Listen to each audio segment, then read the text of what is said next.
Now, the review, guys, the review is set up 6.1, 6.2. Obviously, 6.1 is with the z-scores, population standard deviation. 6.2 is set up with your sample. Now, I try to set my tests up the same way, so I'm not mixing it up on you.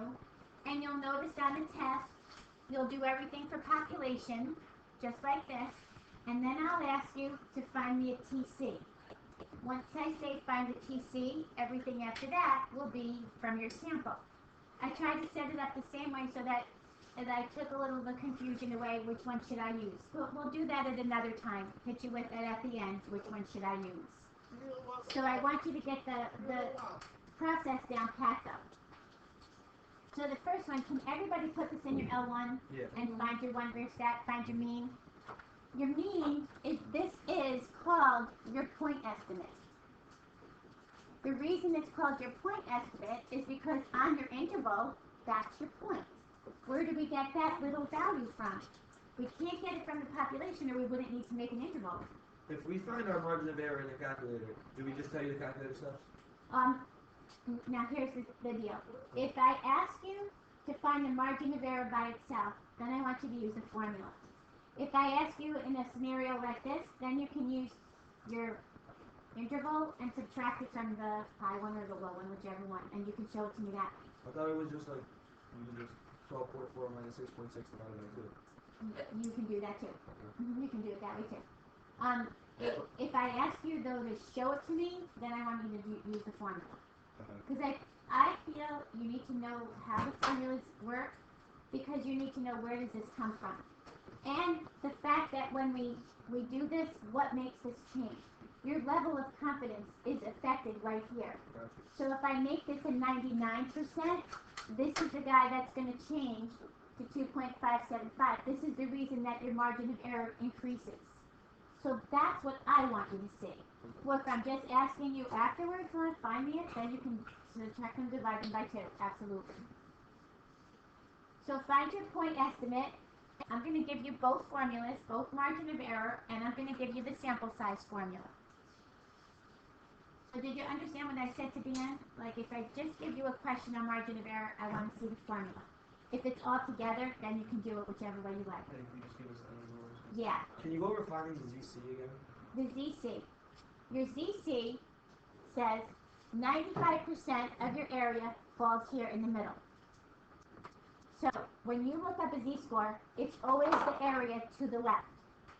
This z-score and this z-score are the same numbers. This one's a negative, this one's a positive. So I just need to find this cutoff. And I can only look up this area to the left. So your whole area is 1. That's why we do 1 minus 0.95.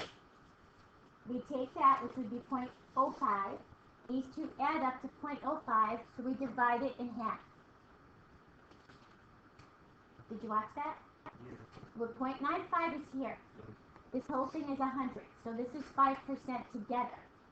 So we divide it in half, and we find out that this is 0.025. Now, in your inverse norm, just put the whole thing in, but you need parentheses. Just go like this, right in your inverse norm. Let your inverse norm calculate that.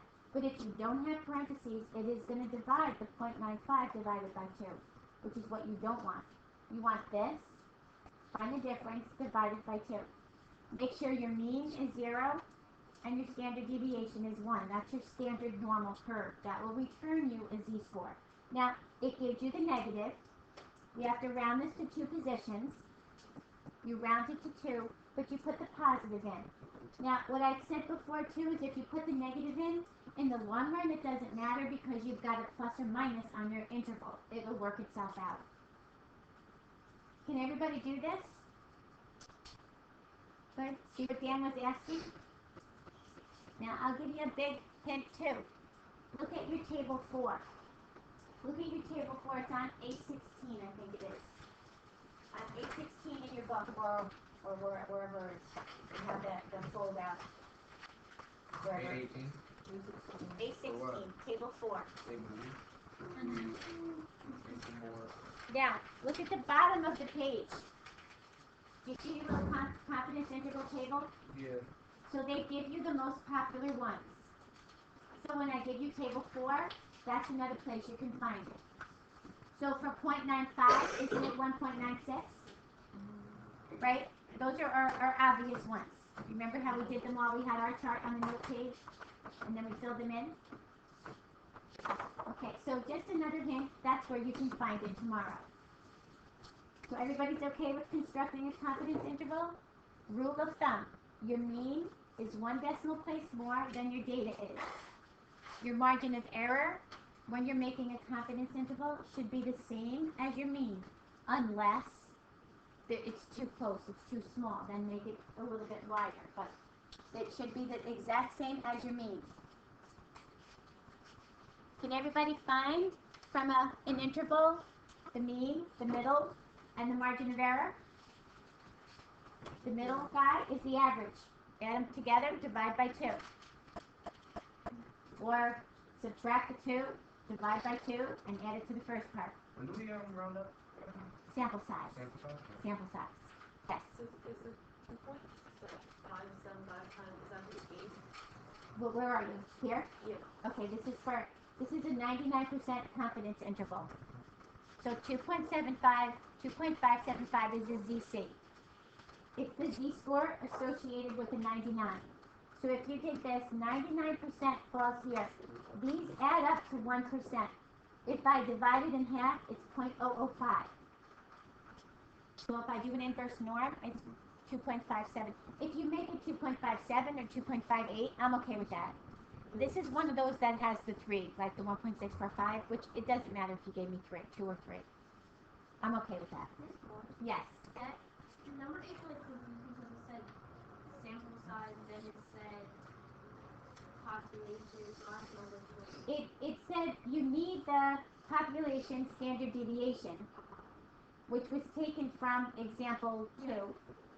So we had to go there and pull out the standard deviation. The words within, that's the E, that's the wiggle room, plus or minus thing. And your ZC is what we find on your table or inverse norm. ZC. T does not have a sample size. T, your sample size is too small on the T. So we only do that for the Z. And, like Oliver said, round up. You always round up. Because even if we rounded down on this, we physically never hit 0.09. We needed that extra person to get there. And you'll only get a sample size with your Z-score. Your T, they're very small samples. So we're not going to get a sample size formula for that.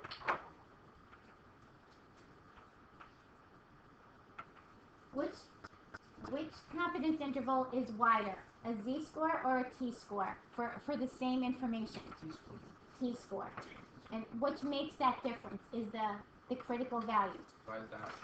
Because it gives you a little bit, usually you have a smaller sample. If you think about it logically, if I'm going to only sample 5 from this room, is it going to be really good representation of my population, or am I better off maybe sampling 10 from this room? 10 will give me more of a chance that even though it's random, because they're random, you can still get, like if I'm looking at test scores, you can still get the lowest 5 test scores. It's still random. But it wouldn't represent my population. But if I took 10, chances are I'd get a better mix in there. Same as like when you flip a coin. If you flip a coin half the time, you should get heads. If you only do it 3 times, you could get 3 heads. If you did it 30 times, would you get 30 heads? Probably not. You probably get closer and closer to the half, the normal. Aaron, did you have a question? You forgot, or I answered it? No, I got what I did. Oh, you got what you did wrong? Okay. Okay, make sure that whole thing gets squared at the end. You can put that in your calculator just like you read it. You don't have to use your fraction bar.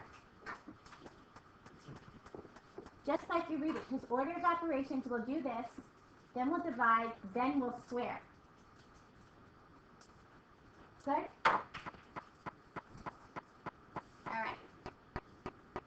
Now, here's where you know, and the same thing's going to happen on your test. Here's where you know you're going to the small samples, or where standard deviation for the population is unknown. I should say it that way. I'm going to ask you to find a TC. Now, you have two ways to do this. You can do your inverse T in your calculator, which is right under your inverse norm, and it works almost the same way. We say 1 minus 0.80 divided by 2, but it's going to ask for degrees of freedom. Where does your degrees of freedom come from? 1 minus the n. 1 minus the n minus 1. So we take 1 away from your n. So you just have to put that in, and then you can paste, and it will come back with the positive value. I think it might come back with the negative, and you just need the positive. Now, I find table 5 much easier. Across the top, it says level of confidence. So we come across the top, we find 0.80. It says df. It's not the same as n. And we find 9, and there's where you're going to find your positive value. I find the table to be much easier. On an exam, I don't care which one you use, just say table 5, inverse T, whichever one you use. And tell me what you put in. The rest of this works pretty much the same, but this is the major difference. They have a sample standard deviation, not a population standard deviation. So everything works the same. Find your TC. This is your critical value. Plug it in here. Plug in your sample standard deviation. Get your margin of error. Your interval works the same way once you find your margin of error. Okay. And I'm probably going to ask you to find a margin of error for TC as well. The other parts you can do in your calc. Your calc works real well with the test for this too. If you put it in your calc, you can still work yourself backwards and find your margin of error. So for question like 19, do we still just No. Well, you're just going to say calc, inverse T. Now the reason, T interval. Now the reason I say tell me the calc step is because if you use the Z instead of the T, obviously the whole answer is wrong. You get no credit at all. If you say Z interval, and you gave me the Z interval, I would give you half credit, because you just used the wrong one, but you did it correctly. I can't give you any credit if I don't see what you did. And sometimes too, you know what happens sometimes too, I get kids that say, but that's what I put into my calculator. You know, maybe write down what you put so I see it, because neither one of us will see it when you get this test back. You'll say, how did I not get that answer? I don't know, maybe you transpose two numbers. You know, I don't know. I do that all the time. I transpose numbers. You very easily transpose a number. And then nobody would see it. We took your margin of error. We took your sample. We added your margin of error and came up with your confidence interval. Since that was already done, we just did the plus or minus. That's the 7.5. That says Do you have to round 7.5. Do we have to round? Well, you should technically round. You should technically round your margin of error to whatever your mean is, because that's the guy you're adding and subtracting from. So you kind of want it to fit. The only way that we would maybe do two decimal places is if it was too close. Okay. Like if it didn't make it a one apart, like if our margin of error was too close, we would maybe go two decimal places. But it usually doesn't happen. Not in the examples that they give us.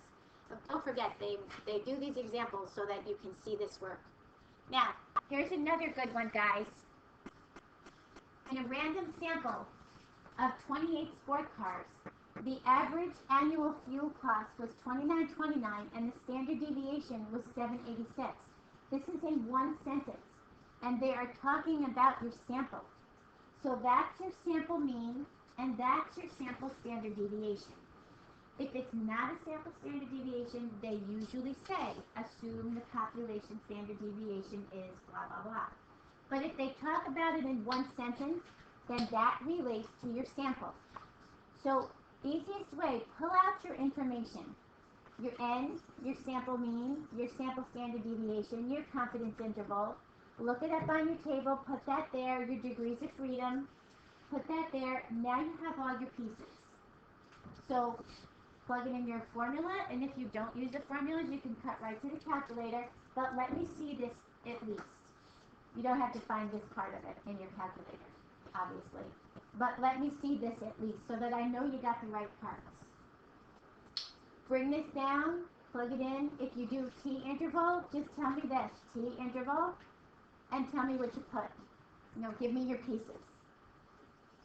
And then I'll know. Your T interval, once you get your interval, you can work it backwards. You can subtract your mean, 29.29, and come out with your margin of error. I'm fine with that. You need these sheets back at first. Those are for you to keep. They're a little different than your book because I copied the last year's sheet, but they work the same until we hit 30.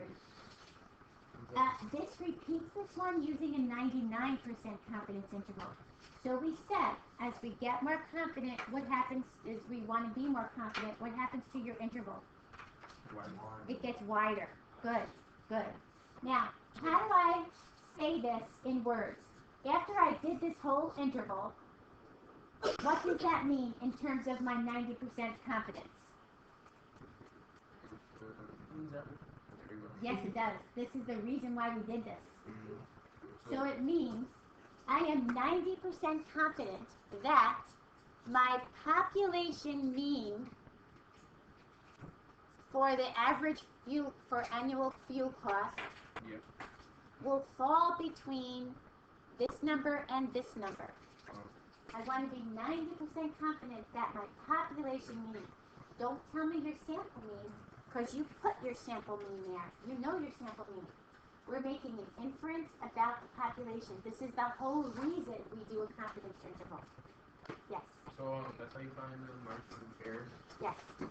If you use your calculator step for T interval, yeah.